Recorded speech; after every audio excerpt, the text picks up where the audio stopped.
कैसे हैं आप लोग? कैसे हैं बताइए। स्वागत है आप लोगों का आज की लाइव स्ट्रीम में।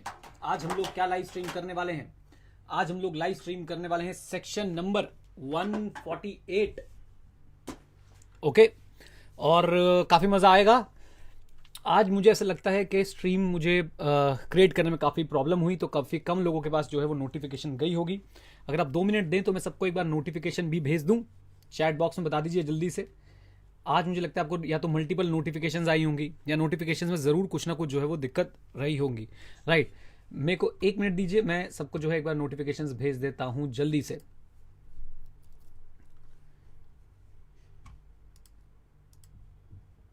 इतने आप लोग लास्ट क्लास का फीडबैक जो है दे सकते हैं। जिसने बाकी क्लासेस रिवाइज कर ली हैं प्लीज़ अपना फीडबैक जो है वो दे दीजिए, ताकि हम लोग थोड़ा मोटिवेट हो जाएं। और क्या जीवन में बचा है हमारे पास? सिर्फ मोटिवेशन ही बची है।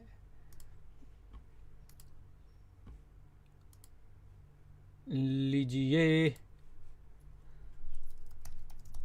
नोटिफिकेशन एक बार भेज देते हैं सबको।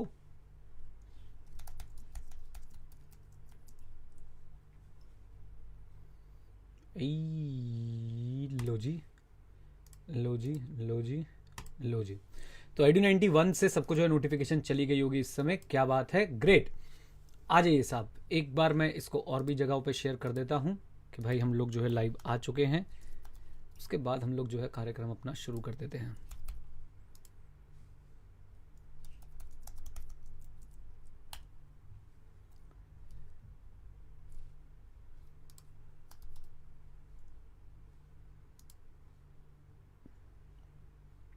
बस बस 2 मिनट दीजिए, शुरू करते हैं। आज नोटिफिकेशन का प्रॉब्लम रहा होगा, आई एम श्योर, लेकिन कोई बात नहीं, हम लोग सब अपनी नोटिफिकेशन खुद भेज देंगे।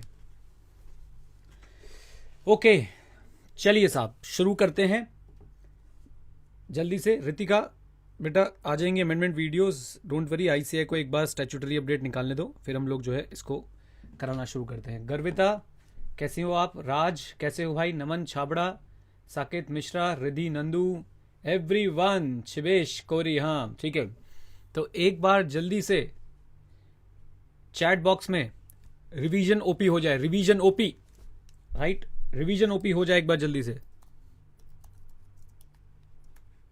लीजिए साहब, तो आज हम लोग बच्चों सेक्शन 148 जो है वो पढ़ेंगे, और उम्मीद करता हूं कि आप लोग जो है हमारे साथ पढ़ के आगे बढ़ेंगे। 148 वैसे तो सर बहुत ज़्यादा इंपॉर्टेंस नहीं रखता, लेकिन मैंने देखा है कि इसके अंदर ना कंटेंट बहुत सारा है, तो आईसीआई के पास पूछने के लिए जो है वो बहुत सारी चीज़ें हैं इसके अंदर, इसलिए मैं आपको जो है वो पढ़ा रहा हूँ। And don't worry at all, आप सब लोग जो है पास हो जाएंगे, पक्की बात। ठीक है, बस थोड़ा सा मेहनत कर लेंगे तो। चलिए अब चलते हैं सर आगे और बात करने की कोशिश करते हैं। हाँ, अब हमारी अटेंडेंस जो है पूरी हो गई सर, 100 से ऊपर स्टूडेंट पहुंच चुके हैं। आज के रिवीजन सेशन का लाइक टारगेट भी है 200। 200 पे भाई ग्रुप निकलता है, 200 लाइक आएंगे तो मजा आ जाएगा। चलिए साहब, ये रही आपके स्क्रीन पे section 148। Again guys please don't worry at all, जो भी हमारे स्टूडेंट्स हैं भाई, ये जो चार्ट है ना, चार्ट, ये चार्ट्स वगैरह मैंने अभी ऐड करता हूँ आपको रिवीजन कराने से पहले, या फाइनल के लिए पढ़ा रहा होता हूँ उसके लिए ऐड कर देता हूँ। उससे पहले सर ये चार्ट जो है बुक में नहीं थे, but don't worry at all, आप यहाँ पे स्क्रीनशॉट ले सकते हैं और पढ़ सकते हैं आराम से। चलिए अब जल्दी से पढ़ना शुरू करते हैं। तो सेक्शन 148 में हमारे पास 8 सब सेक्शन आते हैं, प्यारे प्यारे एकदम दुलारे दुलारे। राइट, 8 में से सबसे पहला सबसेक्शन मैं आपके साथ उठा रहा हूं, ध्यान से देखिएगा। अच्छा, 148 पहले तो डील किससे करता है? 148 को अगर हम मेजरली देखें तो कॉस्ट रिकॉर्ड और कॉस्ट ऑडिट से डील करता है। 148 सबसेक्शन 1 अगर आप मेरे साथ पढ़ना चाहते हैं, इतना बड़ा जो सेक्शन लिखा हुआ है इसको हम मिनट्स में रिवाइज कर देंगे चुटकी बजा के। सेंट्रल गवर्नमेंट को पावर देता है कि सेंट्रल गवर्नमेंट ऑर्डर दे सकती है कुछ पर्टिकुलर क्लास ऑफ कंपनीज को जो कुछ स्पेसिफाइड प्रोडक्ट्स और सर्विसेज बना रही हैं, कि भाई आप लोग particulars relating to material, labour and other item of cost जो है इंक्लूड करेंगे अपनी बुक्स ऑफ अकाउंट में। Very simple. 148 subsection 1 gives power to CG. किस बात की पावर? इस बात की पावर कि भाई कुछ क्लास ऑफ कंपनी जो प्रिस्क्राइब गुड्स और सर्विसेज बना रही हैं, वो क्लास ऑफ कंपनी जो प्रिस्क्राइब गुड्स और सर्विसेज बना रही है, सीजी उन्हें डायरेक्ट कर सकता है कि आपने मटेरियल, लेबर और अदर आइटम ऑफ कॉस्ट को भी अपने बुक्स ऑफ अकाउंट में इंक्लूड करना है। ये करने से पहले, प्रोवाइडेड दैट, पहुंच गया हूं मैं, ये करने से पहले क्या होगा? सेंट्रल गवर्नमेंट सर ऐसा कोई ऑर्डर देने से पहले रेगुलेटरी बॉडी से जरूर जो है वो एक बार कंसल्ट कर लेगी, राइट। रेगुलेटरी बॉडी का एग्जांपल है try telecom regulatory authority of India. I hope मैंने फुल फॉर्म सही बोला, नहीं बोला तो प्लीज एक बार चेक कर लीजिएगा। ओके, ये हो गया 148 समाप्त। अब देखिए पढ़ना कैसे है। 148 सबसेक्शन 1 गवर्नमेंट को पावर देता है कि गवर्नमेंट कुछ क्लास ऑफ कंपनीज को जो प्रिस्क्राइब गुड्स और सर्विसेज बनाती है उनको डायरेक्ट कर सकती है कि आपने अपने बुक्स ऑफ अकाउंट में कॉस्ट रिकॉर्ड्स भी इंक्लूड करने। गवर्नमेंट ने उस पावर का इस्तेमाल किया और रूल 3 इशू किया है। ओके, अब जरा रूल 3 पे एक बार चर्चा करते हैं, कॉस्ट रिकॉर्ड्स पे। तो कॉस्ट रिकॉर्ड के हर कंपनी को बनाने, answer is no. Turnover limit लगाई गई है मित्रों, बोलिए क्या लगाई गई, जल्दी बताइए। टर्नओवर लिमिट,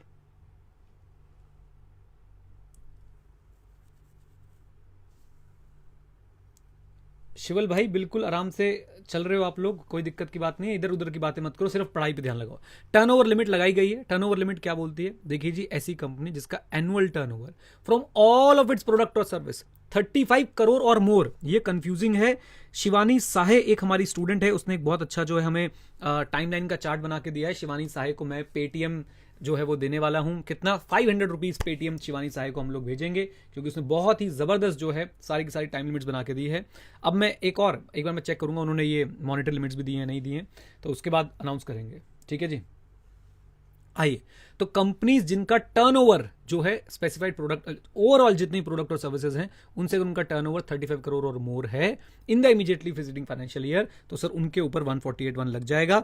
इसका मतलब है कि सर उन कंपनीज को जो है कॉस्ट रिकॉर्ड्स भी इंक्लूड करने पड़ेंगे अपने बुक्स ऑफ अकाउंट में। अब उन कंपनीज को दो पार्ट में बांटा हुआ है, regulated and unregulated.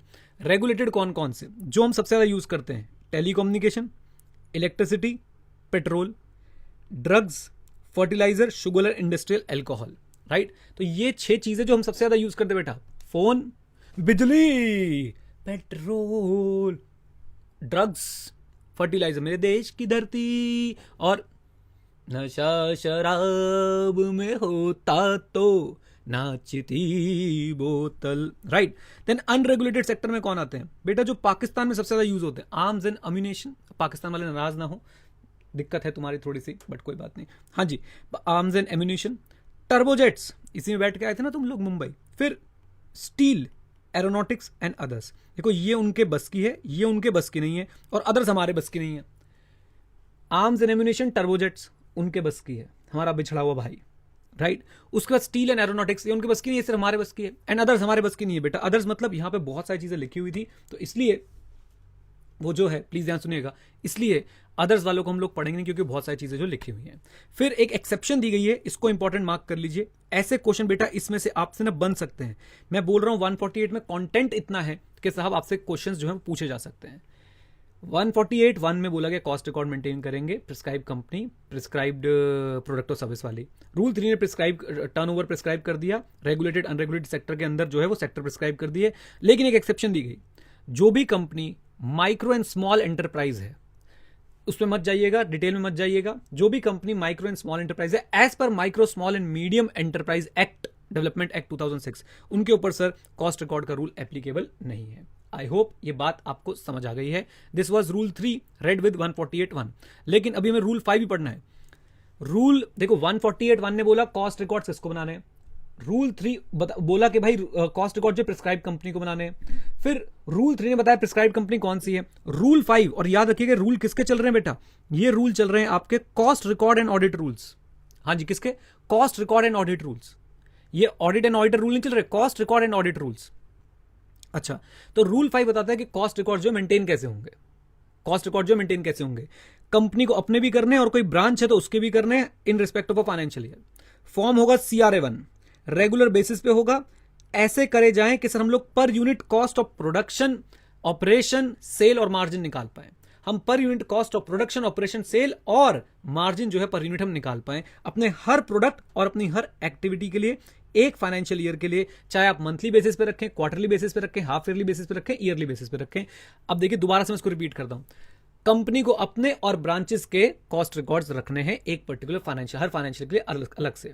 CRA1 form use होगा, रेगुलर बेसिस पे होंगे, इस तरह से हो कि हम लोग पर unit cost of production, operation और cost of sale and margin जो है वो निकाल पाए। राइट, अपनी हर प्रोडक्ट और एक्टिविटी के लिए हम लोग जो है इसको मेंटेन करेंगे। हम चाहे इसे मंथली करें, हाफ ईयरली करें, क्वार्टरली करें, ईयरली करें, एक पर्टिकुलर फाइनेंशियल के कॉस्ट रिकॉर्ड जो है मिल जाने चाहिए। अच्छा जी, देन उसके बाद साहब आपके कॉस्ट रिकॉर्ड्स ऐसे होने चाहिए कि आपका कंट्रोल बना रहे ऑपरेशंस एंड कॉस्ट पे, आप ऑप्टिमम यूटिलाइजेशन कर पाए रिसोर्सेज का। इसको ऐसे ही पढ़ना है, आपका कंट्रोल बना रहे ऑपरेशंस एंड कॉस्ट पे, आप ऑप्टिमम यूटिलाइजेशन कर पाए अवेलेबल रिसोर्सेज का, और साथ साथ में जो सरकार को डेटा चाहिए वो भी सर फर्निश कर पाए। दैट्स इट, जो सरकार को डेटा चाहिए वो भी आप फर्निश कर पाए। आई होप ये बात समझ आ गई। बताइए,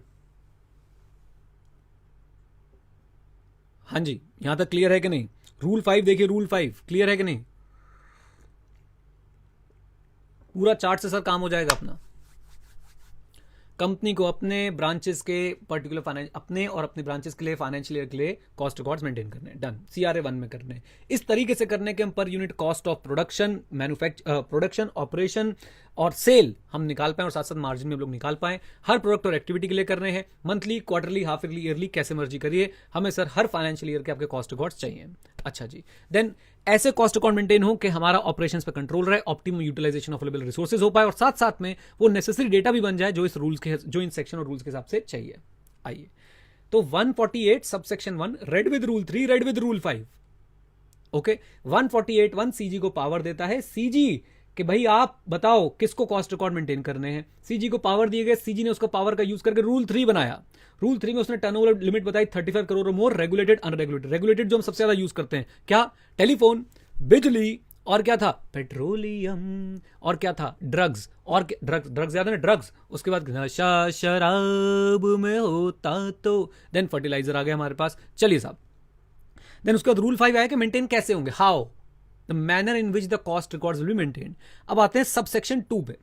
सबसेक्शन 2 फिर से जो है पावर देता है सीजी को कि सीजी तुमने 148(1) में जिनको कॉस्ट रिकॉर्ड प्रिस्क्राइब करने को कहा था, उन कंपनीज में से बेस्ड ऑन टर्नओवर और नेटवर्थ कुछ कंपनीज को ऑर्डर देके तुम कॉस्ट ऑडिट करवा सकते हो।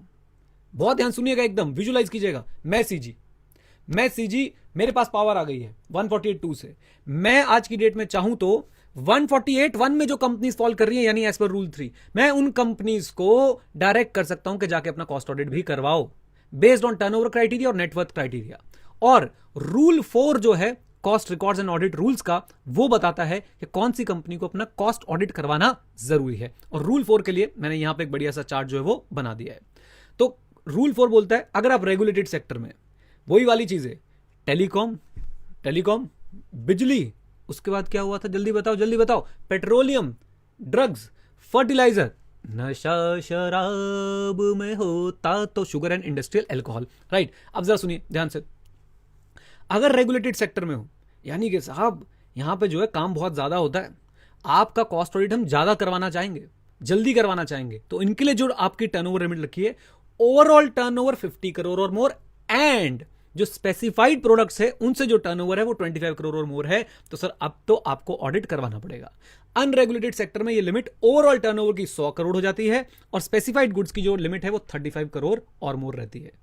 राइट, कुछ लोगों को एग्जेम्प्ट कर रखा है। अगेन गाइज याद रखिए, जहां भी एग्जेम्पशन आती है और एक्सेप्शन आती है वो बहुत ज्यादा इंपॉर्टेंट हो जाता है, तो प्लीज इसको मत मिस कीजिएगा। हाँ, शुगर भी है, मुझे पता है बेटा, शुगर एंड इंडस्ट्रियल अल्कोहल, ठीक है। आ जाओ जरा पढ़ो। हाँ जी, देन 3 लोगों को हमने एग्जाम कर दिया, जिसका revenue from export more than 75% है। Revenue from export in foreign exchange is greater than 75% of the total revenue. भैया देश के लिए पैसा कमा रहे हैं, चीनी हमसे बहुत ज्यादा पैसे लेते हैं, ये सर पूरे दुनिया से पैसा लेके देश में आ रहे हैं। ये दामाद जी हैं बेटा, दामाद जी हैं बेटा, ये इनका ध्यान रखना है। राइट, या फिर जो एसईजी में ऑपरेट करें, स्पेशल इकोनॉमिक जोन, ये फॉरेन वाले दामाद हैं, ये घर वाले दामाद हैं बेटा। या फिर जो जनरेशन कर रहे हैं इलेक्ट्रिसिटी का for captive consumption. What is captive consumption? देखो भाई, तुम हो हलवाई, तुम बनाते हो मिठाई ताकि कोई और खुश हो जाए, ऐसे राइम करने के लिए बोल दिया, लेकिन साहब हम बनाते मिठाई और उस मिठाई को खुद ही खा जाए, अब जब मिठाई को खुद ही खा जाए इट मीन्स ये तो कैप्टिव कंजम्पशन हुई जाए। सुनिएगा जरा, इलेक्ट्रिसिटी हो सकता है साहब आप इलेक्ट्रिसिटी जनरेशन एंड डिस्ट्रीब्यूशन के बिजनेस में हैं और आप इलेक्ट्रिसिटी जनरेशन एंड डिस्ट्रीब्यूशन करते हैं लोगों को। एक हो सकता है कि सर आपने अपनी फैक्ट्री में ही कंज्यूम करने के लिए इलेक्ट्रिसिटी जो है वो जनरेट करी है, तो इसे बोलते हैं कैप्टिव कंजम्पशन, राइट। तो 3 लोगों को एग्जेम्पशन दे दी गई है। बाहर वाले दामाद जी, revenue from exports in forex is greater than 75% of total revenue. बाहर वाले दामाद जी बाहर से वैसे ला रहे हैं। दूसरी बात, घर वाले दामाद जी एसईजी। और तीसरी बात, घर के लिए बिजली बनाई।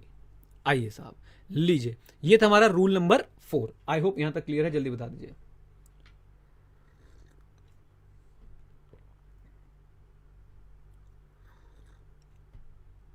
जल्दी बता दो, 2 घुट लगा दी तुम्हारे भाई ने अब बस एकदम। हाँ जी, और भाई साहब लाइक कर दीजिए जरा। आज वैसे ही मैं थोड़ा सा परेशान हूं कि नोटिफिकेशन नहीं जा पाई है, क्योंकि कुछ लोगों की टेक्निकल नेग्लिजेंस की वजह से हम लोगों को बहुत ज्यादा दिक्कत उठानी पड़ रही, गुस्सा आ रहा है बहुत ज्यादा। चलिए अब आगे चलते हैं साहब। सब सेक्शन 3 क्या बोलता है? सब सेक्शन 3 आपसे बहुत इंपॉर्टेंट बात करता है गाइस। सब सेक्शन 3 से बड़ी इंपॉर्टेंट बात निकलेगी और आपके एग्जाम में सर पूछी जा सकती है, ध्यान से। कॉस्ट ऑडिटर, कॉस्ट ऑडिटर कौन हो सकता है? Cost accountant. याद रखिएगा, चार्टर्ड अकाउंटेंट नहीं साहब, कॉस्ट अकाउंटेंट, जो institute of cost accountant of India का मेंबर होगा, राइट। एक बात सुन लीजिए, कॉस्ट अकाउंटेंट साहब अलग व्यक्ति है, वो चार्टर्ड अकाउंटेंट नहीं है। उसको कॉस्ट अकाउंटेंट का इंस्टीट्यूट आप भी समझते हैं, जो पहले इंस्टीट्यूट ऑफ ICMA CMA होता था ना, कॉस्ट एंड मैनेजमेंट अकाउंटेंट, अब वो institute of cost accountants of India हो गया, उनका मेंबर होगा वो। देन कौन अपॉइंट करेगा? मोस्ट इंपॉर्टेंट बेटा, तारे गिन गिन याद च तेरी मैं जागा राता नू, रोक न पावा अखियां विचों गम दिया बरसाता नू। अब से जब भी इंपॉर्टेंट चीज आएगी हम ये करेंगे ओ हो, ओ हो। तो बेटा ये ओ हो क्वेश्चन है ये आपसे पूछ लेंगे कि भैया कॉस्ट ऑडिटर को कौन अपॉइंट करता है? Board. Sir first cost auditor को या कौन से कॉस्ट ऑडिटर को? बेटा यत्र तत्र सर्वत्र कोई सा भी कॉस्ट ऑडिटर हो जाए भाई साहब, आपके पास आएगा क्या? बोर्ड। ओके। रेम्यूनरेशन कौन डिटरमाइन करेगा? Remuneration will be determined by members in the manner prescribed. और उसके लिए सर रूल 14 जो है वो हमारे पास आएगा।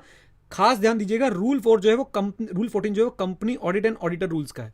मतलब सरकार सोच रही है यार ये बच्चे इतना ऐसे कैसे पढ़ सकते हैं यार, ये बच्चे ऐसे अच्छे से पढ़ लेंगे, इन्हें हम ऐसे बाइफरकेट करके दे दें कि ऑडिट के रूल, कॉस्ट ऑडिट के रूल अलग है, नॉर्मल ऑडिट के रूल। ना ना ना, करो इनको कंफ्यूज, इनको जीने मत दो, इन्हें बुलाओ, घुमाओ, झुकाओ, ठा ठा ठा ऐसे लगाओ। तो थोड़ा सा यहाँ पे सर हमें जो है ध्यान देना पड़ेगा कि भाई ये जो है कॉस्ट ऑडिट का चैप्टर चल रहा है, लेकिन सर ये जो रूल 14 है ये भाई साहब अपना company audit and auditor rules वाला आ जाएगा, मैं आपको पढ़ाऊंगा भी। अच्छा जी, ये भी सर आपके लिए ओहो हो है भाई, ये भी आपके लिए ओहो हो है, इसका ध्यान रखिएगा जरा कि भाई साहब person appointed as auditor under section 139 can not be appointed as cost auditor.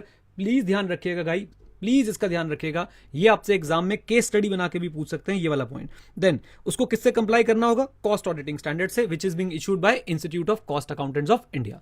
आई साहब, देन जो रूल 14 की बात मैं गाइस कर रहा था, पूरे कॉस्ट रिकॉर्ड एंड ऑडिट में आपके चलते हैं cost record and audit rules, लेकिन सिर्फ और सिर्फ रेम्यूनरेशन को लेके चलता है साहब company audit and auditor rule का रूल नंबर 14। इस बात को ध्यान रखिएगा, अपने आप को चूटी काट लीजिए ताकि आपको ये ध्यान रह जाए। अच्छा जी, गलत कोट करके आएंगे तो सर वो 0 नंबर हो जाएंगे, इसलिए प्लीज ध्यान रखिएगा, ठीक है जी।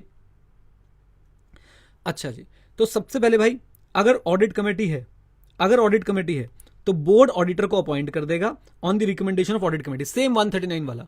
और ऑडिट कमेटी रिकमेंड करेगी रेम्यूनरेशन को, और sir remuneration of cost auditor जो है वो कंसिडर अप्रूव हो जाएगी by board and ratified subsequently by members. अगर ऑडिट कमेटी नहीं तो सर ये काम कौन करेगा? बोर्ड करेगा, कॉस्ट ऑडिटर को अपॉइंट कर देगा, और साथ साथ में बोर्ड कॉस्ट ऑडिटर को अपॉइंट करने के बाद रेम्यूनरेशन जो है फिक्स कर देगा और उसके बाद मेंबर से रेटिफाई करा लेगा। That's it. बाकी से नीचे वाला पॉइंट हम पहले ही पढ़ चुके हैं कि सिर्फ कॉस्ट अकाउंटेंट ही जो है वो कॉस्ट ऑडिटर बन सकता है।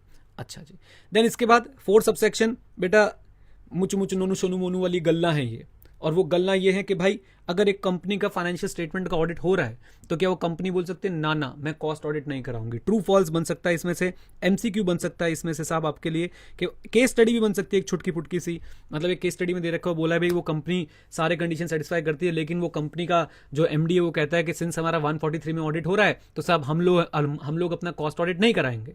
तो भाई उस एमडी को बुलाओ और 148 सबसेक्शन 4 पढ़ाओ। आई होप ये बात समझ आ गई है। अच्छा जी, देन उसके बाद फिफ्थ सर मेरा फेवरेट है। कहते जी जो अपने फाइनेंशियल स्टेटमेंट के ऑडिटर्स पे एप्लीकेबल था, जो से मतलब जो qualification, disqualification, right, duty, obligation etcetera, वो सारी की सारी एप्लीकेबल होने वाली हैं किसके ऊपर? कॉस्ट ऑडिटर के ऊपर, राइट। और कंपनी भी सर कॉस्ट ऑडिटर को जो है पूरी की पूरी असिस्टेंस देगी। इसके लिए भी शायद मैंने जो है चार्ट बना दिया था, ये देखिए फिफ्थ वाला चार्ट जो मैंने बना दिया था। Qualification, disqualification, right, duty etcetera applicable, same as applicable to auditor. Duty of company, सारी असिस्टेंस दी जाएगी कॉस्ट ऑडिटर को for conducting the audit of the cost records of the company. Then इसके बाद report on audit of cost records. Sir ये जो है report submit करेगा कॉस्ट अकाउंटेंट, किसको? बोर्ड को। अगेन ओहो हो आप देख रहे हैं इस सेक्शन की इंपॉर्टेंस मैं बोलता हूं कम है, लेकिन इस सेक्शन में बेटा कंटेंट इतना है ना कि आपकी जान निकाल देगा। याद रखिएगा, हमारा जो फाइनेंशियल स्टेटमेंट का ऑडिटर था बेटा, वो फाइनेंशियल स्टेटमेंट का ऑडिटर बताओ किसको सबमिट करता था? जल्दी बता दो, फाइनेंशियल स्टेटमेंट का ऑडिटर किसको सबमिट करता था रिपोर्ट? जल्दी बताओ। कुछ अटक गया है भाई जल्दी बताओ।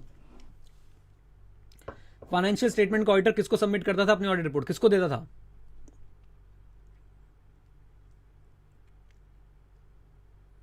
अरे बता दो पापियो।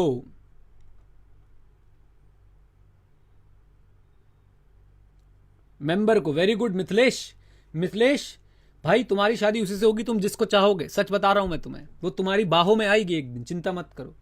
शिवल नलायक, शिवल मिश्रा। स्वाति वेरी गुड बेटा। अबिरल वेरी गुड।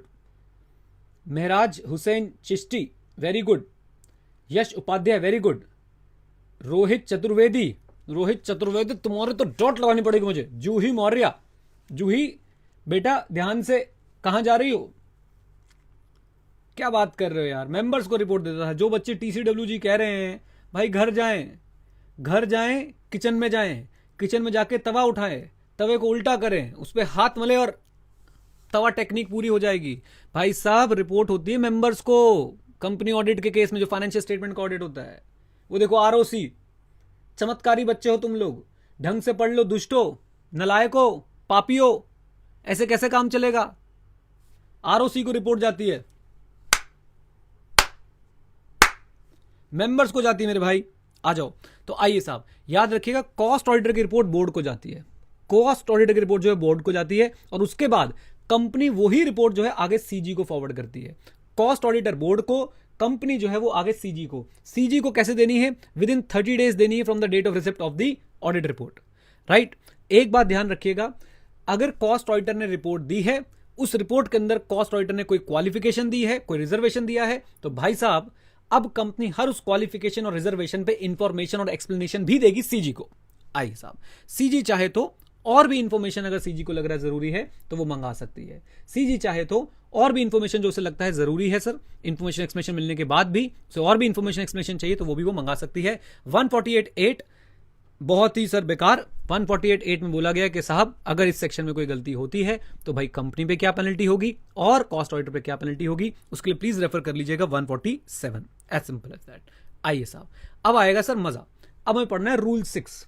हाँ जी, क्या पढ़ना है जी बताइए? रूल 6 किसका है? याद रखिएगा, कॉस्ट रिकॉर्ड एंड ऑडिट पढ़ते समय हम लोग जितने भी रूल्स यूज करते हैं वो कॉस्ट रिकॉर्ड एंड ऑडिट के करते हैं, एक्सेप्ट रेम्यूनरेशन वाला रूल जो है वो rule number 14 audit and auditors का करते हैं।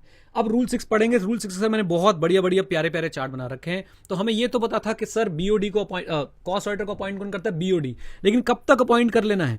With in 180 days from the commencement of every financial year. मुझे ऐसा आभास हो रहा है कि साहब एक क्वेश्चन आपसे कॉस्ट ऑडिट पे या कॉस्ट रिकॉर्ड पे पूछा जाएगा एग्जाम में, और जो बच्चे से हल्के में ले रहे हैं ना सर, याद रखिएगा ICAI माफ नहीं करेगा, बिल्कुल माफ नहीं करेगा मित्रों। आपको ये पढ़ के जाना है, right. Time limit for appointment of cost auditor अब बन गया सर आपके लिए। ओहो हो क्वेश्चन यहां पे भाई साहब, बन गया तारे गिन गिन याद तेरी, ये भाई साहब 180 डेज में बोर्ड करेगा, याद रखिएगा। राइट, 148.3 इसका रेफर है, मैंने पहले से यहां पे लिख दिया है। अब याद कीजिए 139 सेक्शन 139 सबसेक्शन 1 फाइनेंशियल स्टेटमेंट का जब ऑडिटर रखते थे, क्या उससे रिटर्न कॉन्सेंट लेते थे, या क्या उससे मतलब यस, क्या उससे सर्टिफिकेट लेते थे? Answer is yes. सर्टिफिकेट में क्या लिखा होता था? एलिजिबल हूं, डिस्क्वालीफाइड नहीं हूं, 141 का क्राइटेरिया सेटिस्फाई करता हूं, मेरी जो अपॉइंटमेंट है वो विद इन द लिमिट्स होगी, और जो लिस्ट ऑफ प्रोसीडिंग दी है डिस्क्लोज इन द सर्टिफिकेट वो ट्रू एंड करेक्ट है। जरा गौर फरमाइएगा मित्रों, यहां पे true and correct word use हो रहा है, true and fair word use नहीं हो रहा है। अगर आप मुझे इसका कारण बता दें चैट बॉक्स में, तो हमारा भाई तुम्हें अभी डांस करके दिखाएगा यहीं पे, पक्की बात, और वो भी हरियाणवी गाने पे। जल्दी बता दो। ऑडिट कमेटी हुई स्वाति, तो बेटा बोर्ड ऑडिट कमेटी रिकमेंड करेगी, अपॉइंटमेंट तो बोर्ड नहीं करना है।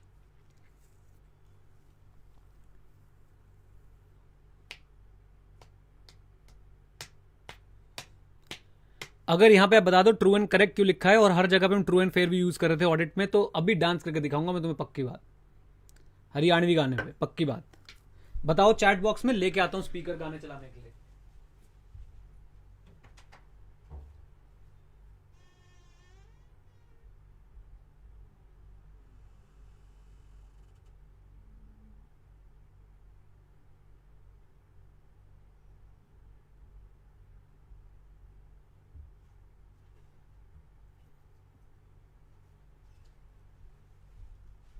आ गए भाई स्पीकर, चलो बता दो जल्दी से। ये बजेगा आज, देखो आज लाइट भी चली जाएगी तो भी कोई दिक्कत नहीं होगा। अभी तक कोई बता नहीं पाया है, बस बातें ही चल रही हैं। ये देखो अभी एक कह रहा है अभी तक आपका डांस नहीं निकला इसलिए नहीं बता पा रहे हैं। आशीष,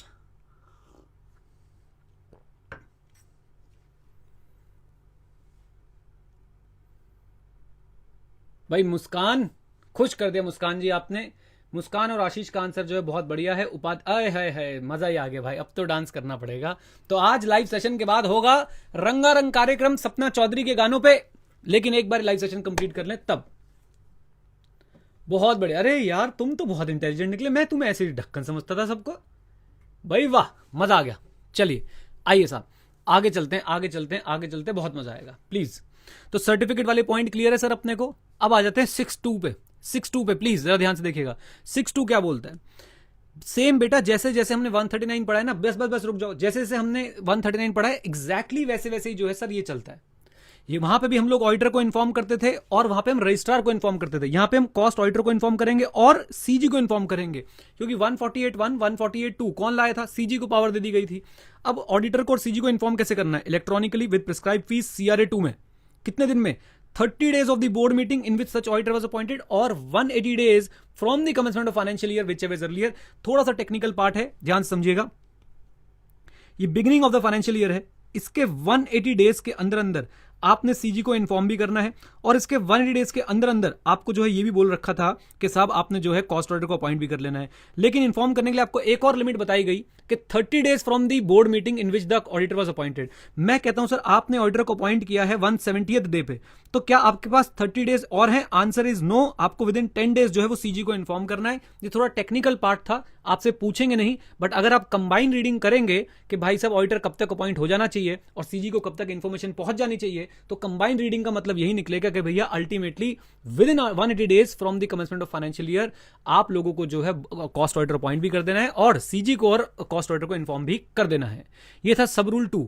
सब रूल 3, टेन्योर क्या होने वाला है कॉस्ट ऑडिटर का? अगेन गाइज, ओहो हो क्वेश्चन, ओहो हो, याद रखिएगा appointment 180 days from the commencement of the financial year. उसके बाद मित्रों tenure till the expiry of 180 days from the closure of the financial year, और till he submits the cost audit report. अगर उसने जल्दी रिपोर्ट सबमिट कर दी तो जल्दी, अदरवाइज साहब 180 दिन जहां पे कंप्लीट हो रहे हैं फाइनेंशियल ईयर के क्लोजर से, वहां तक ही उसका मैक्सिमम जो है वो टेन्योर रहने वाला है।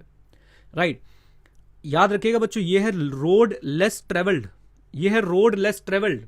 बच्चे छोड़ के जाते हैं और भाई साहब एग्जाम में फिर धप्पा हो जाते हैं, तो वो धप्पा ना हो इसलिए सब काम कर रहा हूं मैं आपके साथ बैठ के।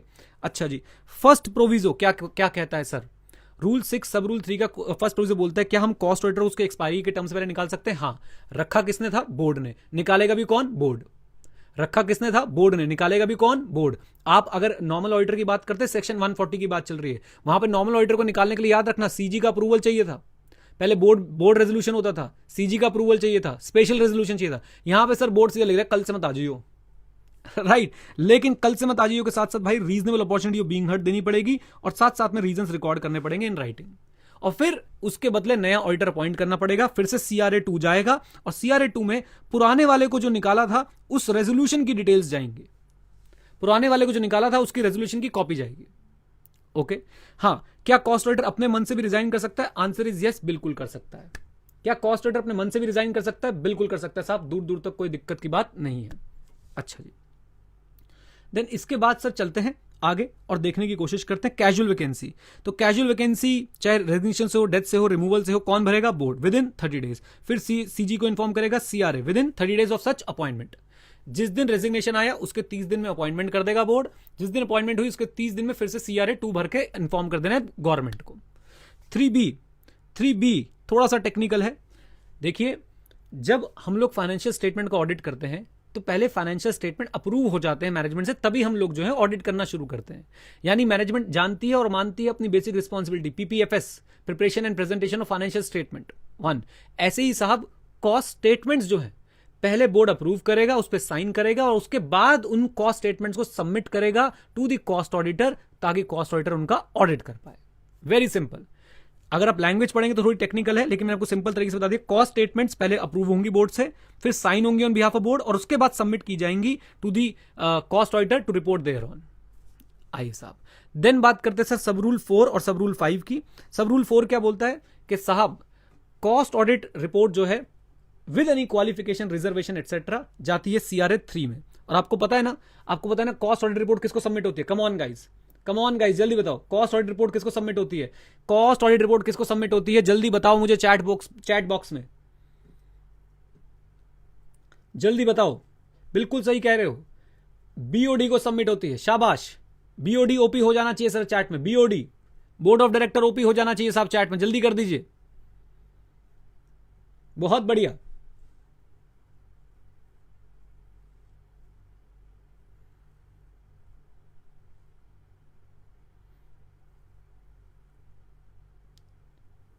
बहुत ही बढ़िया। चलिए साहब, अब जरा देख लीजिए। तो वो सर जो कॉस्ट ऑडिट रिपोर्ट देनी है वो कितने दिन में वो हमने देने दी है?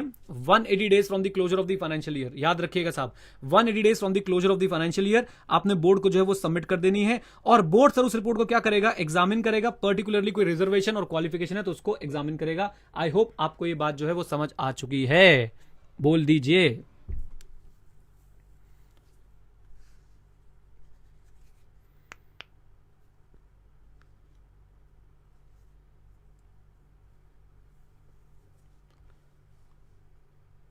चलिए आइए साहब, अब चलते सर इसके आखिरी पार्ट पे। 6 और 7 जल्दी से पढ़ लेते हैं। 7 तो कुछ है नहीं, सिर्फ 6 पे ध्यान दीजिएगा। तो अब आप मुझे बताएंगे जब बोर्ड के पास रिपोर्ट आ गई तो बोर्ड क्या करेगा? CG को देगा। अब वो CG को कैसे देगा जरा ध्यान से देखिएगा। CG को देगा within 30 days from the date of receipt of such report, CRA 4 के अंदर देगा।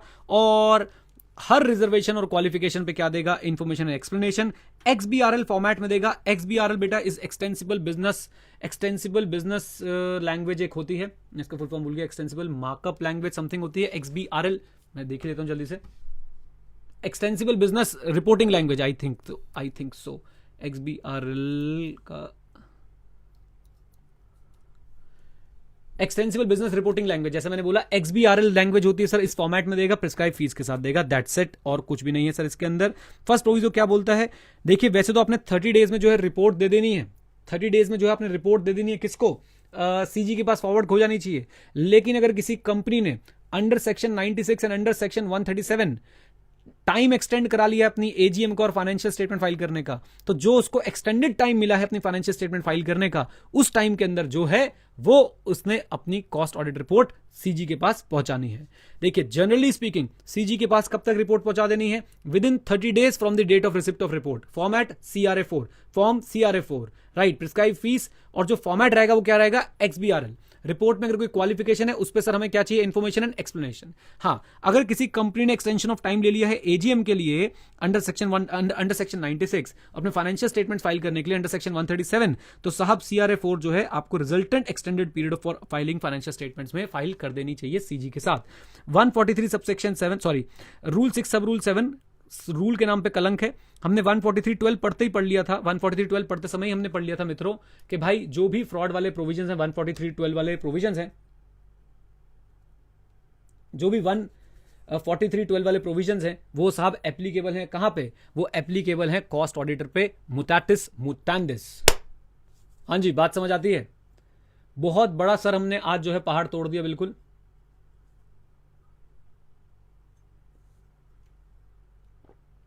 हाँ जी, बिल्कुल क्लियर है, बता दीजिए बच्चों। तो आज का लाइव सेशन सर इतना ही था, ये हमारा 148 जो है वो कवर हो चुका है। अब जरा कंपनी ऑडिट की स्टोरी सुन लीजिए। आई होप गाइज आप लोगों ने साथ साथ कवर कर लिया। वीडियो आपके पास ऑनलाइन रहेगी, चिंता मत करिए, आप जब मर्जी जो है इसको देख सकते हैं। ओके, अब इनफ टाइम पे आया करो, सब पता चलेगा। बेटा तुम वही हो जो शादी के बाद 2-4 दिन गायब रहते हो घर से, वाइफ के साथ नहीं, अकेले। एनीवेज चलिए, हाँ जी, तो अब सर बात करते हैं जरा। हाँ जी, नोट्स आपके लिए सीए फाइन वालों के लिए अपडेट्स हो जाएंगे, चिंता मत करो। अब जरा बात करते हैं सर कंपनी ऑडिट में कि भाई क्या क्या चीजें जो है हमारे पास बची हैं। एक बार जल्दी से सारे सेक्शंस आपको लिख के बता देता हूं और फिर सर आप लोगों से चर्चा करेंगे थोड़ी सी।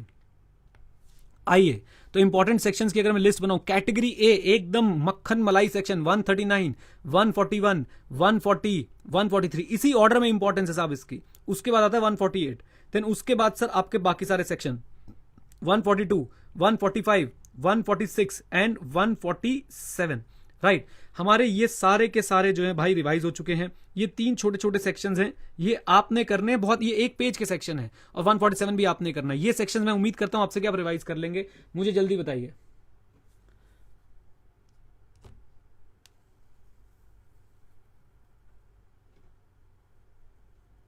जल्दी बताइए मुझे।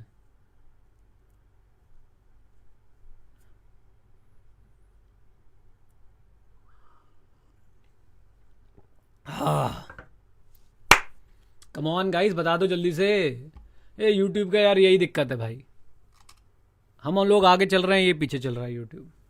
चलिए, तो अब सर कंपनी ऑडिट बढ़िया से कर लीजिएगा। 144, हाँ बेटा, ओ वेरी गुड, इसको मिलना चाहिए मेरी तरफ से एक प्राइज। शिवेश, शिवेश किसने बोला था 144? जरा मुझे ये देखने दो एक बार, किसने बताया था 144 रह गया? भाई जिसने बोला था 144 रह गया अपनी पीठ थपथपा लेना मेरे साथ ही, वो यहीं पे आएगा सर 144, राइट। ये भी हमने कर लिया है, ये भी हमने कर लिया है।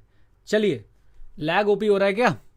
आइए साहब आइए। तो अब मित्रों कंपनी ऑडिट की रिवीजन कंप्लीट है, और मैं आपको एक बात बताना चाहूंगा कि हमारे ऑडिट के अंदर चैप्टर 1 की रिवीजन आपको मैं दे चुका हूं, चैप्टर 2 की मैं आपको रिवीजन दे चुका हूं, चैप्टर 3 की मैं आपको रिवीजन दे चुका हूं, चैप्टर 4 की मैं आपको रिवीजन दे चुका हूं, चैप्टर 11 की मैं आपको रिवीजन दे चुका हूं, और चैप्टर 10 की मैं आपको रिवीजन दे चुका हूं। कितने हो गए? 5 और 1 6, राइट।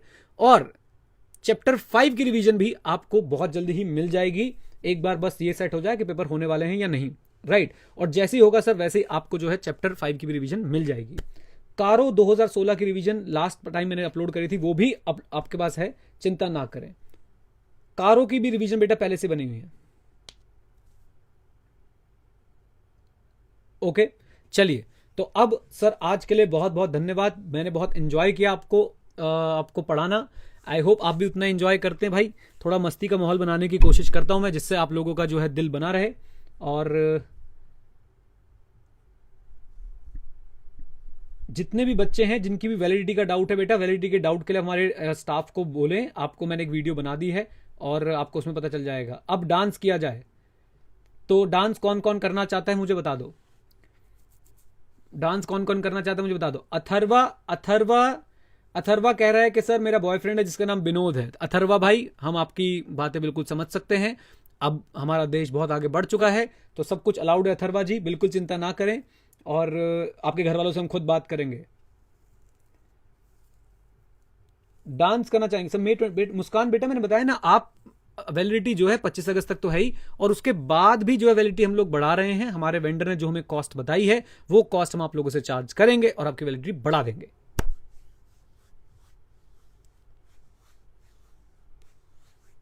चलो भाई हो जाए डांस, हो जाए डांस। चलो भाई अब हम करेंगे अपना स्पीकर ऑन बढ़िया तरीके से, पड़ोसी ना बस आ जाए, ये ध्यान रखना है।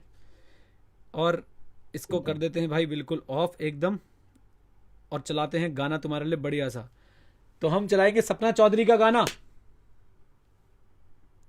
और उसमें आपको कुछ चीजें जो है पता चल जाएंगी बढ़िया बढ़िया सी।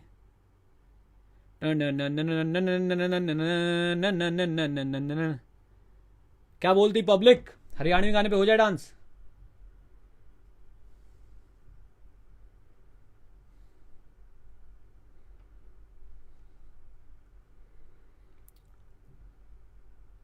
ओए होए होए होए होए होए, I can't tell you.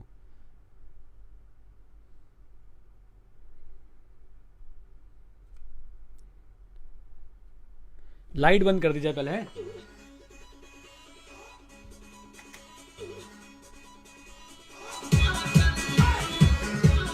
Come on.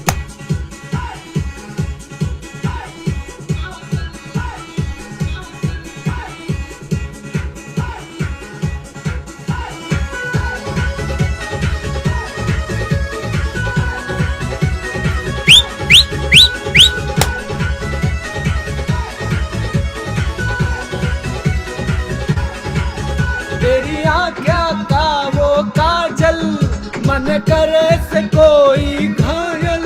तेरी आँखें का वो काजल, मन करे से कोई घायल। तू सहज सहज बाहर ले, मेरा दिल धड़काए। वो तेरे पल पल पल पल याद तेरी तड़पावे से।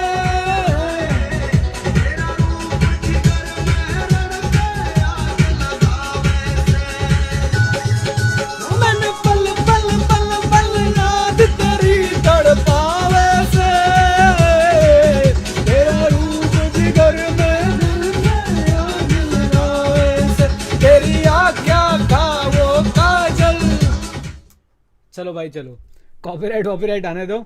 हाँ जी, तो डांस हो गया भाई कंप्लीट। देखो मैंने प्रॉमिस किया था, मैंने तुम्हें डांस भी करके दिखा दिया, क्योंकि आप लोगों ने जो है सही जवाब दिए थे। अच्छा, इस पे अब कुछ लोग जो है भाई जज करेंगे, कुछ टीचर्स, कुछ सर जो हमारे प्रोफेशन के बड़े बड़े लोग हैं।